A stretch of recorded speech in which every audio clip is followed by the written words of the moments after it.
সুপ্রিয় দর্শক, আসসালামু আলাইকুম। আপনাদের সবাইকে স্বাগত জানাচ্ছি।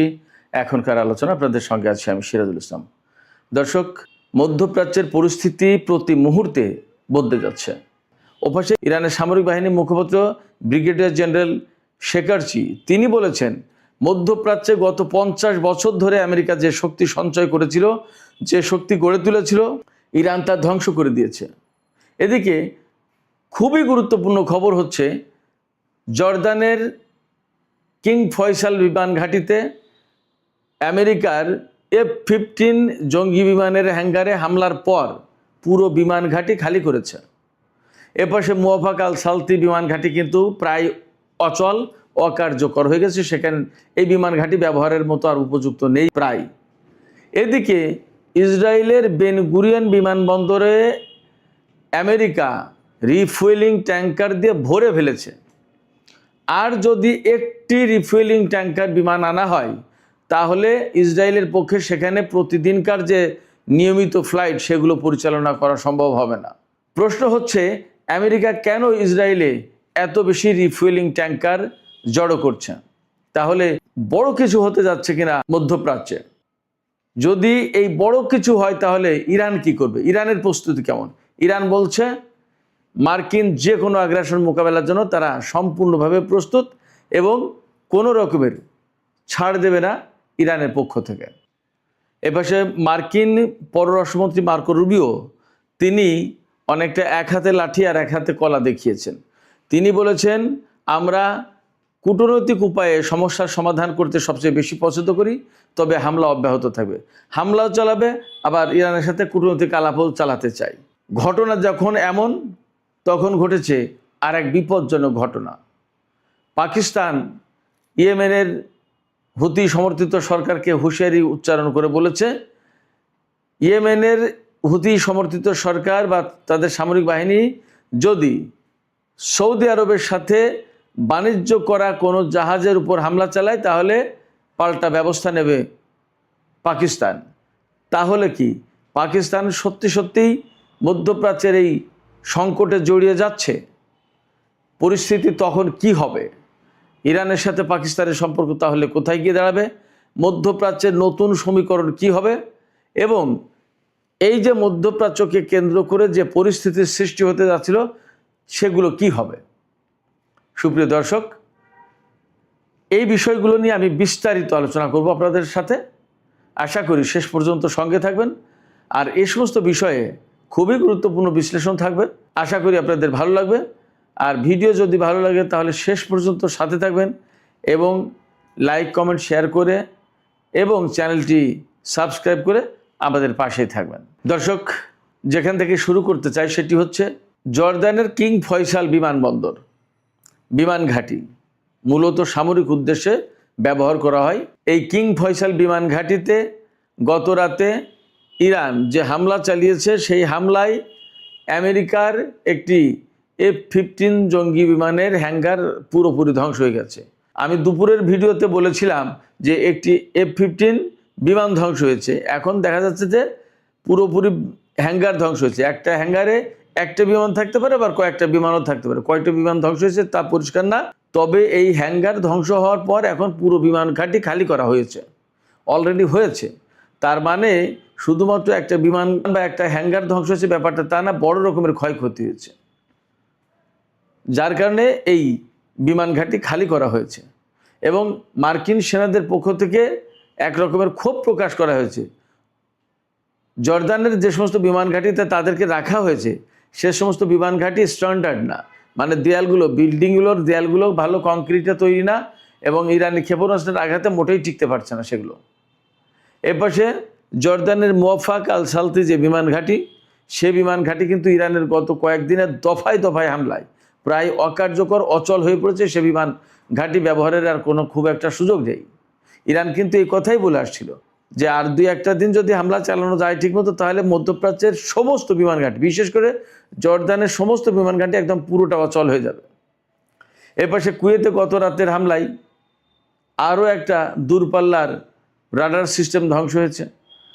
ইরানের পক্ষ থেকে বলা হচ্ছে যে মধ্যপ্রাচ্যে আমেরিকার যে সমস্ত ঘাঁটি আছে, সে সমস্ত ঘাঁটিতে গত কিছুদিনের হামলায়, বিশেষ করে এই 11 দিনের হামলায় একেবারে বেশিরভাগ radar system, early warning system, electronic jamming system, electronic warfare system, তারপরে আদার অনেক কিছু সিস্টেম ধ্বংস করা হয়েছে, যার কারণে মধ্যপ্রাচ্যে আমেরিকার যে চোখ, এইগুলো, এই রাডার, এই সমস্ত সিস্টেমগুলো চোখ ছিল, এগুলোতে দিয়ে দেখতো কে ক্ষেপণাস্ত্র মারছে, কে বিমান উড়াচ্ছে, কে ড্রোন হামলা চালাচ্ছে, কোথায় কি, কে কি তৎপরতা চালাচ্ছে, সমস্ত সব কিছু নজরদারি করতো, দেখতো। ইরানের হামলার কারণে এগুলো ধ্বংস হয়ে যাচ্ছে এবং প্রচুর পরিমাণে ধ্বংস হয়েছে, যার কারণে এখন ইরান বলছে যে মধ্যপ্রাচ্যে আমেরিকার যে সব চোখ ছিল সে সমস্ত চোখ অন্ধ হয়ে গেছে। ব্রিগেডিয়ার জেনারেল শেখারসি তিনি বলেছেন, ইরানের হামলায় আমেরিকার যে সমস্ত ক্ষয়ক্ষতি হয়েছে তা হচ্ছে এই এক কথায় যে গত 50 বছর ধরে আমেরিকা মধ্যপ্রাচ্যে যে সামরিক শক্তি সঞ্চয় করেছিল, যে সামরিক শক্তি গড়ে তুলেছিল, তার সমস্ত সব কিছু মোটামুটি ধ্বংস হয়ে গেছে।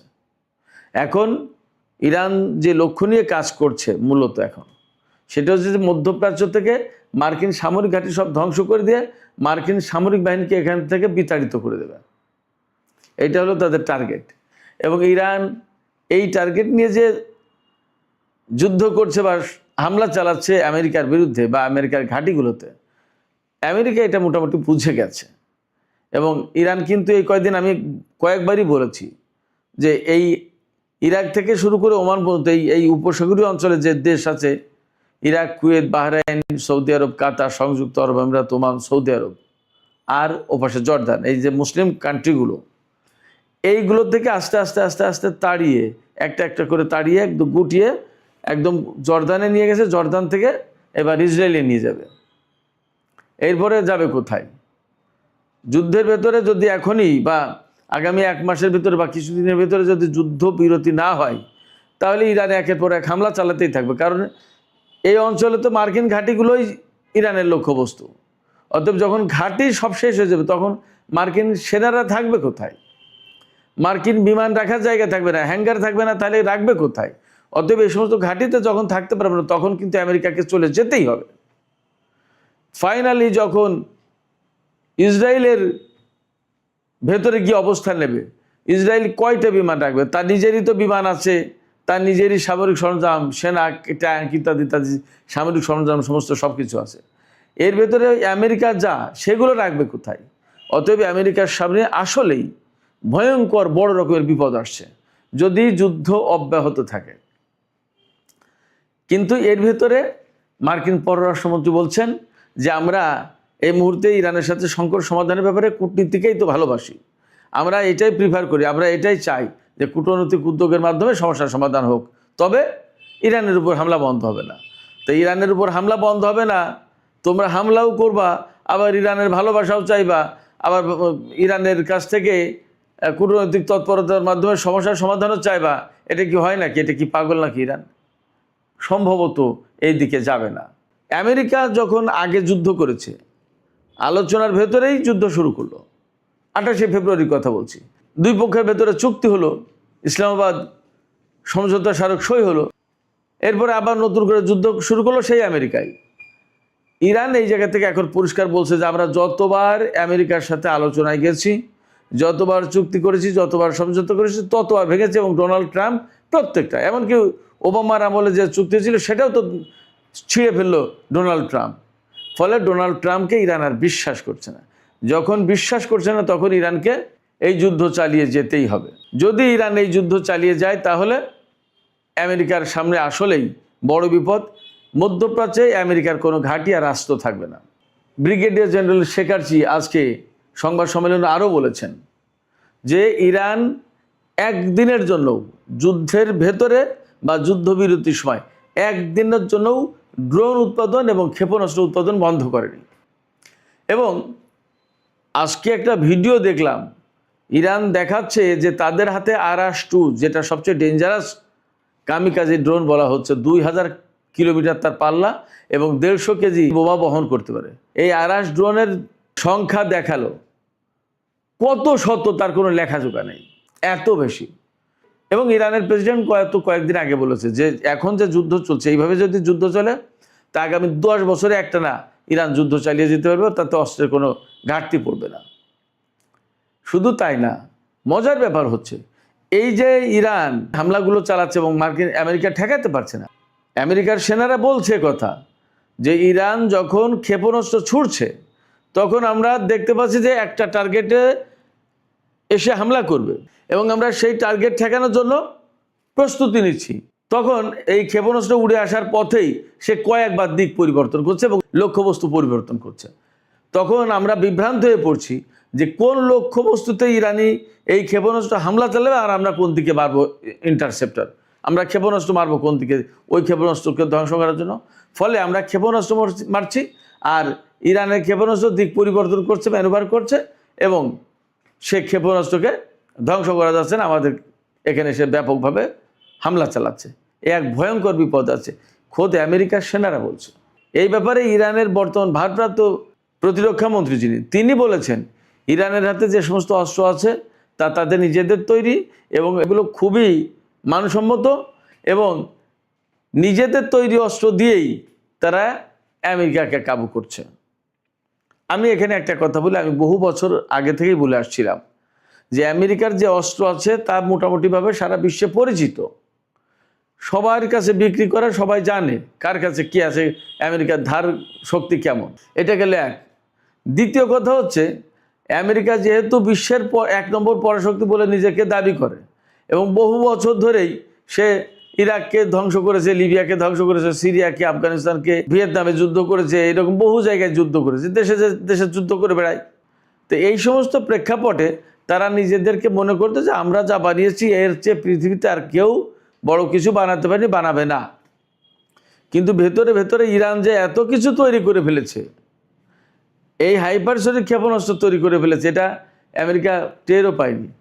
ইরান যখন বলেছে তখন আমেরিকা বা পশ্চিমা গণমাধ্যম তুচ্ছ-তাচ্ছিল্য করেছে, তাই এইটা আবার বানিয়েছে। অনেক আমেরিকা বা পশ্চিমা গণমাধ্যম এইভাবে দাবি করতো যে ইরান দাবি করছে এটা বানিয়েছে। এখন যুদ্ধের ময়দানে গিয়ে দেখে মানে জম দেখার মতো দেখছে এখন। যাই হোক, আমি যা বলতে চাইছি, ইরান তার নিজস্ব অস্ত্র দিয়েই আমেরিকা ইসরায়েলকে কাবু করে ফেলছে। আমি একটা কথা বলি, 2019 সালের 20শে জুন পারস্য উপসাগরের আকাশে সেই সময়কার আমেরিকার সবচেয়ে লেটেস্ট প্রযুক্তি যে গ্লোবাল হক ড্রোন ভূপাতিত করেছিল ইরান, যেটার কথা বলেছিল পৃথিবীর কেউ এটা শনাক্ত করতে পারবে না, ইরান শনাক্ত করে সিঙ্গেল মিসাইল শটে ধ্বংস করে দিয়েছিল। কিভাবে করেছিল? সেই গ্লোবাল হক ড্রোন, সর্বাধুনিক ড্রোন ধ্বংস করার কাজে ইরানের খোরদাদ 15, ফার্সিতে বলে পুঞ্জদাহে খোরদাদ, এই ক্ষেপণাস্ত্র প্রতিরক্ষা ব্যবস্থা করেছিল। ওটা তো কমপ্লিটলি ইরানের। সেই সময়কার আমেরিকার লেটেস্ট প্রযুক্তি ড্রোন, আজ থেকে 6-7 বছর আগের কথা, সেই ড্রোন ধ্বংস করেছিল ইরান তাদের নিজস্ব প্রযুক্তিতে। তাহলে আজকে কেন ইরান আমেরিকার বিরুদ্ধে যুদ্ধ করতে পারবে না? ওর চেয়েও তো উন্নত অস্ত্রপাতি, সামরিক সরঞ্জাম ইরানের হাতে আছে। অতএব ইরান যে ডেভেলপমেন্টটা ঘটিয়েছে ভিতরে ভিতরে, এটা কেউ বিশ্বাস করেনি, কল্পনাও করেনি। এই সুবিধাটা এখন ইরান যুদ্ধের ক্ষেত্রে প্রতিদিন এক এক ধরনের চমক দেখাচ্ছে, প্রতিদিন এক এক ধরনের ঘটনা ঘটাচ্ছে, যেটা আমেরিকা কল্পনাও করেনি। আপনারা কল্পনা করতে পারেন মধ্যপ্রাচ্যে এত এত মার্কিন ঘাঁটি, এত বিশাল ব্যবস্থা, সেন্টকমের সদর দপ্তর কাতারের আল উদেইদ বিমান ঘাঁটিতে, এগুলো ধ্বংস করে দেবে পৃথিবীর কেউ কল্পনা করেছিল? আমেরিকা এগুলোর ভিকটিম, এগুলোর শিকার এখন, এটাই বাস্তবতা। যাই হোক সুপ্রিয় দর্শক, আমি এবার ইসরায়েলের বেন গুরিয়ন বিমানবন্দরে আমেরিকা বহু সংখ্যক রিফুয়েলিং ট্যাঙ্কার রেখেছে। কত ট্যাঙ্কার রেখেছে, কেন রেখেছে, এই বিষয়গুলো নিয়ে একটু আলোচনা করি। ইসরায়েলের বেন গুরিয়ন বিমানবন্দরে আমেরিকা 33টি রিফুয়েলিং ট্যাঙ্কার বিমান রেখেছে এবং আরও 7টি বিমান রাখতে চাই। এই বেন গুরিয়ন বিমানবন্দর বা ইসরায়েলের বিমান অথরিটির যে মহাপরিচালক শ্যারন কেদি, তিনি বলছেন আর একটি বিমানও রাখার মতো জায়গা নেই বেন গুরিয়ন বিমানবন্দরে। যদি আর একটি বিমান রিফুয়েলিং ট্যাঙ্কার বিমান রাখা হয় তাহলে প্রতিদিন অন্তত 30টি ফ্লাইট বাতিল করতে হবে।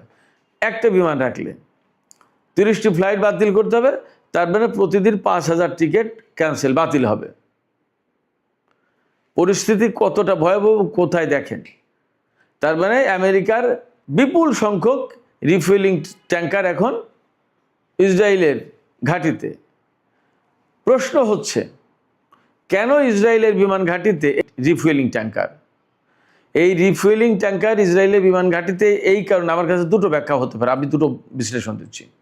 একটা হচ্ছে ইরানের উপরে চরমতম হামলা হবে। আমি পরশু বা গতকালকে বলেছি যে প্রচণ্ডতম হামলা চালানোর জন্য আমেরিকা তার ম্যাক্সিমাম শক্তি এখানে আনছে,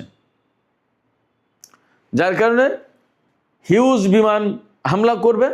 এই বিমান হামলা চালানোর জন্য বেশিরভাগই ইসরায়েলের ঘাঁটি থেকে বা জাহাজ থেকে হবে। তো তখন বিমানের ফুয়েল দরকার হবে এবং একের পর এক হামলা চলতেই থাকবে। বিমানের জ্বালানি শেষ হবে, আকাশ থেকে নেবে আবার শুরু করবে। ব্যাপারটা যদি তাই হয় তাহলে অনেক রিফুয়েলিং ট্যাঙ্কার দরকার। এজন্য আমেরিকা, ইউরোপ, আমেরিকা যেখানে যেখানে তার যুদ্ধ বিমান আছে সব হয়তো এদিকে এনে জড়ো করেছে এবং এই রিফুয়েলিং ট্যাঙ্কার এখানে এনেছে বড় রকমের ইরানের বিরুদ্ধে হামলা চালানোর জন্য। এটা একটা কারণ হতে পারে। আরেকটা কারণ হতে পারে যে মধ্যপ্রাচ্যের সব ঘাঁটি তো মোটামুটিভাবে ধ্বংস, আমি আগেই বলেছি। কুয়েতের, বাহরাইনের, সংযুক্ত আরব আমিরাতের, সৌদি আরবে খুব একটা রাখতে চাচ্ছে না, ওমানে, সংযুক্ত আরব আমিরাতে, কাতারে, সব জায়গায়, ইরাকে। এখন কোনো জায়গা কিন্তু এখন আর নিরাপদ না। সেক্ষেত্রে এই সমস্ত ঘাঁটিতে যে সমস্ত বিমান ছিল সব বিমান রিফুয়েলিং ট্যাঙ্কার এখন নিয়ে বেন গুরিয়ন বিমানবন্দরে জড়ো করেছে, এমন হতে পারে। দুটো, অর্থাৎ ঘাঁটি, মধ্যপ্রাচ্যের ঘাঁটিগুলো ধ্বংস হয়ে যাওয়ার কারণে রিফুয়েলিং ট্যাঙ্কার ওখানে নিয়ে রেখেছে ইসরায়েলে, অথবা ইরানের উপরে ভয়াবহ হামলা চালাবে তার জন্য দুনিয়ার সব রিফুয়েলিং ট্যাঙ্কার এখানে জড়ো করেছে। হয়তো 2-4 দিনের ভেতরেই যে কোনো সময় বড় রকমের হামলা শুরু করবে ইরানের বিরুদ্ধে। দুটো যে কোনো একটা হতে পারে, অথবা দুটোই হতে পারে। এদিকে মার্কিন প্রেসিডেন্ট ডোনাল্ড ট্রাম্প কিন্তু বলেছেন যে হরমুজ প্রণালীতে যদি ইরান একটা জাহাজের উপর হামলা চালায় তাহলে আমরা একটা সেতু এবং একটা রেল লাইন এর উপর হামলা চালাবো। তার মানে দাঁড়াচ্ছে আমেরিকার পক্ষ থেকে কিন্তু এমন নেই যে ঠিক আছে ভাই সমস্ত সব কিছু বাদ দাও, আমরা মীমাংসা আসি, আমাদের যে চুক্তি হয়েছিল সেই চুক্তি আমরা আবার শুরু করি, এমনটা না। তারা দুটোই, অর্থাৎ ওই তলারটাও খাচ্ছে, গাছেরটাও খাচ্ছে। তারা বলছে যে হামলাও চলবে আবার কূটনীতিও চালাবে। তো এটা কি চালাবে নাকি? ইরান কি একদম এত পাগল? ইরান একথা বলেছে, ইরান তো এতটা দুর্বল অবস্থায় যায়নি বা তারা জ্ঞান বুদ্ধিহীন হয়ে পড়েনি যে আমেরিকার এই হুমকি এবং কূটনীতি এই দুটো একসাথে চালাতে দেবে ইরান, এমনটা মনে হয় করতে দেবে না। সেক্ষেত্রে হয় আমেরিকাকে কূটনীতির পথ বেছে নিতে হবে অথবা যুদ্ধের পথ বেছে নিতে হবে। এটাই আমেরিকাকেই বেছে নিতে হবে। ইরান কিন্তু এখন বলছে কূটনীতি না, এখন আমরা যুদ্ধের ভেতর দিয়েই ফয়সালা করব। তাই ইরান যদি যুদ্ধের ভেতর দিয়ে ফয়সালা করতে চায় তাহলে আমেরিকাকে হয় যুদ্ধের ভেতর দিয়ে ফয়সালা করতে হবে আর না হয় কূটনীতি। কূটনীতির কথা যদি বলতে হয় তাহলে একদম সমস্ত সব কিছু বাদ দিয়ে ভালোভাবে কূটনীতির কথা বলতে হবে, তা না হলে ইরান যাবেও না। এবং ইরান আদৌ কূটনীতির পথে যাবে কিনা সেটা নিয়েই সন্দেহ আছে। সুপ্রিয় দর্শক, পরিস্থিতি যখন এমন, অর্থাৎ ইসরায়েল, আমেরিকা এবং ইরানের ভেতরে এখন কিন্তু প্রচণ্ড উত্তেজনা, ইসরায়েলও কিন্তু যে কোনো মুহূর্তে জড়িয়ে পড়তে পারে। সেই জায়গায় পাকিস্তান নতুন ঘটনা ঘটিয়েছে। পাকিস্তান বিবৃতি দিয়ে বলছে, 2-3টা কথা বলেছে। একটা হচ্ছে উদ্বেগ প্রকাশ করেছে, একটা নিন্দা জানিয়েছে এবং একটা হুমকি দিয়েছে। উদ্বেগ প্রকাশ করেছে কি, যে সৌদি আরবকে এই যুদ্ধের ভেতরে টেনে নেওয়ার চেষ্টা করা হচ্ছে, এটা অত্যন্ত উদ্বেগজনক। আর নিন্দা হচ্ছে যে বাব আল মানদেব প্রণালী যে বন্ধ করে দিয়েছে ইয়েমেনের হুতি সমর্থিত সরকার বা সেনাবাহিনী, এটার নিন্দা জানিয়েছে। আর হুমকি দিয়েছে বাব আল মানদেব প্রণালী দিয়ে যে পাকিস্তানের জাহাজ চলাচল করে এটা যদি টার্গেট করে সৌদি আরবে যায়, সৌদি আরবের সাথে ব্যবসা করে, এই ব্যবসা বাণিজ্যের জাহাজ যদি হুতিরা টার্গেট করে তাহলে পাকিস্তানও হুতিদের বিরুদ্ধে ব্যবস্থা নেবে। এই 3টা কথা। এরপরে কমন একটা বক্তব্য দিয়েছে যে সৌদি আরবের স্বাধীনতা, সার্বভৌমত্ব, নিরাপত্তা ভৌগোলিক অখণ্ডতা, তার স্বার্থ, এটা পাকিস্তানের দেখার দায়িত্ব রয়েছে। ফলে কেউ যদি সৌদি আরবকে যুদ্ধে জড়িয়ে দেয় তাহলে পাকিস্তান এই অনুযায়ী ব্যবস্থা দিতে বাধ্য। তার মানে হচ্ছে সৌদি আরব এবং ইয়েমেনের ভেতরে যদি এখন যুদ্ধ লাগে তাহলে পাকিস্তান যুদ্ধে জড়িয়ে যাবে, মোটামুটি সেই বার্তাই পাকিস্তানের পক্ষ থেকে দেওয়া হয়েছে। সৌদি আরব এবং পাকিস্তানের ভেতরে বছরে 480 কোটি থেকে 500 কোটি ডলারের ব্যবসা বাণিজ্য হয়। এর ভেতরে প্রায় 415 কোটি ডলারের পণ্য সৌদি আরব থেকে আমদানি করে পাকিস্তান, আর বাকিটা পাকিস্তান সৌদি আরবে পাঠায়। এর মধ্যে 2.9 অর্থাৎ 290 কোটি থেকে 300 ডলারের তেল এবং তেলজাত পণ্য আমদানি করে সৌদি আরব থেকে পাকিস্তান। সেই হিসেবে গড়ে দেখা যায় পাকিস্তান প্রতিদিন সৌদি আরব থেকে 50 থেকে 60 হাজার ব্যারেল তেল আমদানি করে। এটা কিন্তু একদম কম না। সৌদি আরব যদি পাকিস্তানে তেল পাঠাতে না পারে অথবা সৌদি আরবের কাছ থেকে যদি পাকিস্তান তেল কিনতে না পারে, হুতি সমর্থিত সামরিক বাহিনী যদি বাব-আল মানদেব প্রণালীতে বাধা দেয়, তাহলে এইখানে বলছে পাকিস্তান যে তারা প্রয়োজনীয় ব্যবস্থা নেবে হুতিদের বিরুদ্ধে। তার মানে কি যুদ্ধে জড়িয়ে যাবে। অথবা যদি সৌদি আরব এই মধ্যপ্রাচ্যের ক্রাইসিসে যদি যুদ্ধে জড়িয়ে যায় তাহলে পাকিস্তান তার পক্ষে জড়াতে বাধ্য চুক্তি অনুযায়ী। আসলে বাস্তবতায় কি হবে, বাস্তবে কি হবে সেটা দেখার অপেক্ষা। কিন্তু পাকিস্তান যদি এইভাবে জড়িয়ে যায় তাহলে কি দাঁড়াবে? তাহলে একদম সহজ যে কথা সেটা হচ্ছে ভয়াবহ ভ্রাতৃঘাতী যুদ্ধ শুরু হবে। ইরান আলটিমেটলি পাকিস্তানের বিরুদ্ধে তখন যুদ্ধ করতে বাধ্য হবে যদি পাকিস্তান যুদ্ধ করে। তখন এতদিন যে সহযোগিতার সম্পর্ক গড়ে উঠেছিল, বিশেষ করে এই যুদ্ধকে কেন্দ্র করে পাকিস্তানের সাথে যে ইরানের ঘনিষ্ঠতা হলো, ইরানের প্রেসিডেন্ট পাকিস্তান সফর করলো, পাকিস্তানের প্রধানমন্ত্রী, সেনা প্রধান থেকে শুরু করে কত কত মানুষ ইরান সফর করলো, বাণিজ্যিক লেনদেন হচ্ছে, সীমান্ত খুলে দিচ্ছে, রেল লাইন প্রতিষ্ঠা হচ্ছে, আরও অনেক কিছু। সেই জায়গায় এখন পাকিস্তান যদি জড়িয়ে যায় তাহলে ইরানের জন্য সেটা ভয়ঙ্কর একটা বিপদের কারণ, সংকটের কারণ। কি করে ইরান তার প্রতিবেশী পাকিস্তানের সাথে যুদ্ধ করবে? সুপ্রিয় দর্শক, এখনকার আলোচনা এখানে শেষ করতে চাই। আলোচনা শেষের আগে আপনাদের কাছে প্রশ্ন করি, আপনারা কি ভাবছেন? ইসরায়েলের বেন গুরিয়ন বিমানবন্দরে আমেরিকা যে 33টি রিফুয়েলিং ট্যাঙ্কার অর্থাৎ জ্বালানি বিমান রেখেছে, জ্বালানি সরবরাহ করার বিমান রেখেছে, আরও 7টি বিমান আনতে চায়। এই যে এত এত জ্বালানি ট্যাঙ্কার বিমান ইসরায়েলে জড়ো করা হচ্ছে, এটা কি ইরানের বিরুদ্ধে হামলার জন্য, নাকি ইরানের হামলায় বিভিন্ন ঘাঁটিতে টিকতে না পেরে এই সমস্ত বিমান ইসরায়েলের এই বেন গুরিয়ন বিমানবন্দরে আনা হচ্ছে? আসলে কি আপনাদের মতামত কি? সর্বোপরি মধ্যপ্রাচ্য কি আসলে ভয়াবহ একটা যুদ্ধের মুখোমুখি কিনা? আপনাদের মতামত জানিয়ে কমেন্টে লিখতে পারেন। আর ভিডিও ভালো লাগলে লাইক, কমেন্ট, শেয়ার করবেন এবং চ্যানেলটি সাবস্ক্রাইব করে সাথেই থাকবেন। দর্শক, আপনাদের সবাইকে অনেক অনেক ধন্যবাদ। আল্লাহ হাফেজ।